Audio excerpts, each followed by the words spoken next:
আসসালামু আলাইকুম রহমতুল্লাহ। দেখেন আমরা কিভাবে দুধের সর দিয়ে ঘি তুলতেছি। প্রথমে আপনি দুধের সরটাকে একটা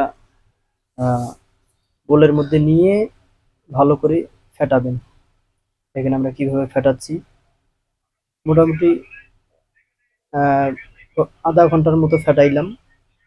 অটোমেটিকলি দেখবেন যে যখন তেল তেল হয়ে গেছে, মনে করবেন যে আপনার ফেটানো শেষ। এরপরে ঠান্ডা পানি ঢেলে দিবেন এটার মধ্যে। আমরা ঠান্ডা পানি ঢেলে দিচ্ছি। ঠান্ডা পানি ঢেলে দিলে দেখবেন যে উপরে আপনার যে ঘিগুলো রয়েছে এগুলো ভেসে উঠবে এবং ময়লাটা নিচে থাকবে। দেখেন অলরেডি আমরা ঠান্ডা পানি ঢেলে দিচ্ছি। মাশাআল্লাহ, দেখেন কিভাবে ঘিগুলো ভাসতেছে উপরে।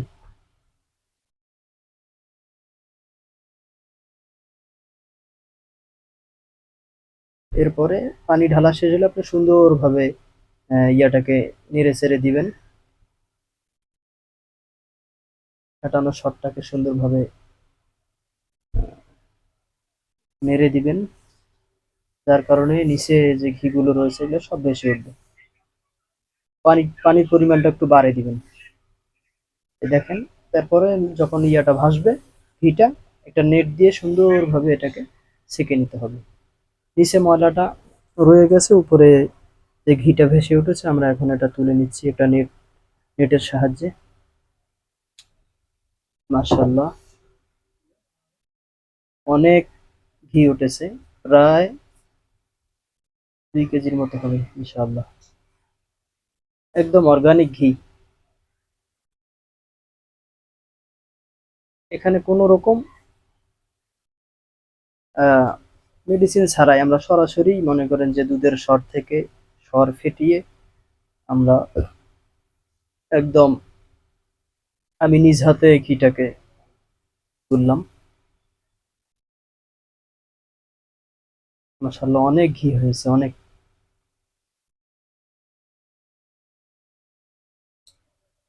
মোটামুটি ঘিটা আমাদের তোলা হয়ে গেছে। এখন আমরা এটাকে পরিষ্কার করার জন্য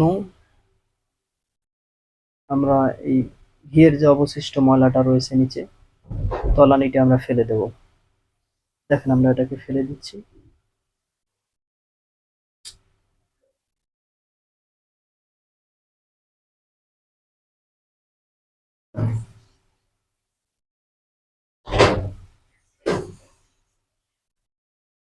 তলানিতে আমরা ঢেলে দিলাম। এরপরে হাঁড়িটা ভালো করে পরিষ্কার করে, এরপরে আমরা ঘিটাকে আর একটু পরিষ্কার করার জন্য আমরা ওই ভাণ্ডটা ঢেলে এখন আমরা এখানে আরো পানি ঢেলে দেব ঘিটাকে ভালোভাবে আরো ক্লিন করার জন্য।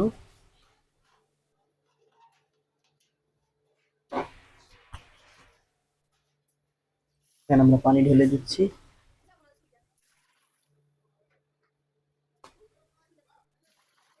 মাশাআল্লাহ, ঘিটা অনেক এখন অনেক সুন্দর হবে।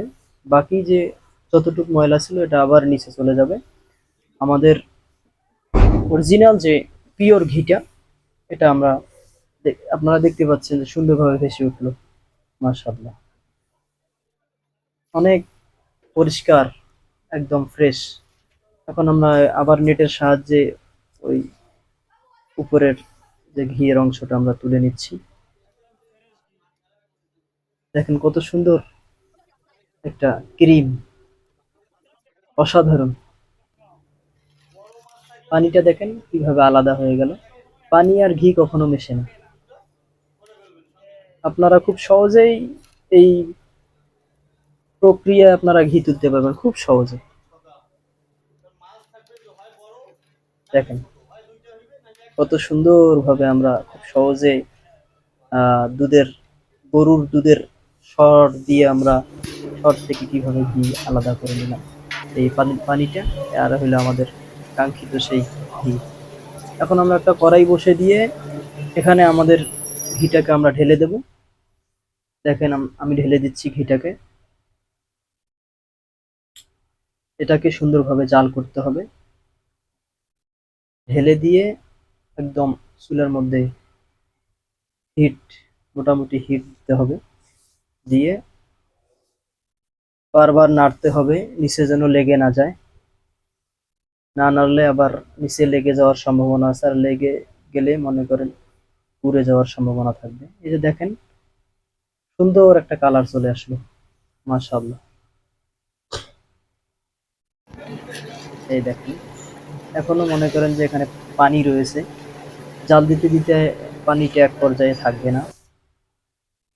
মাশাআল্লাহ, দেখেন আমরা জাল দিতে দিতে অলরেডি নিচে এক এক রকমের তরল, চাকা চাকা হয়ে নিচে এক রকমের তরল পড়েছে।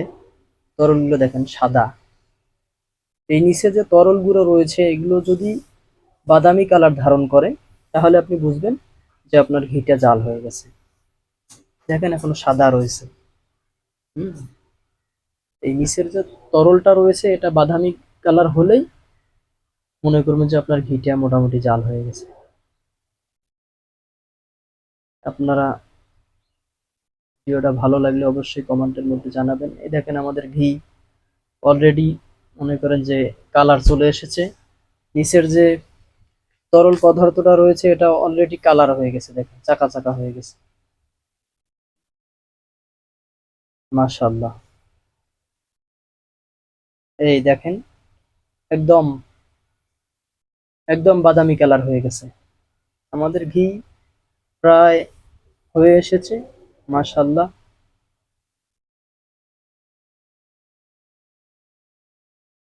আপনারা সকলে এভাবে চেষ্টা করবেন সহজভাবে দুধের সর দিয়ে ঘি তোলার জন্য।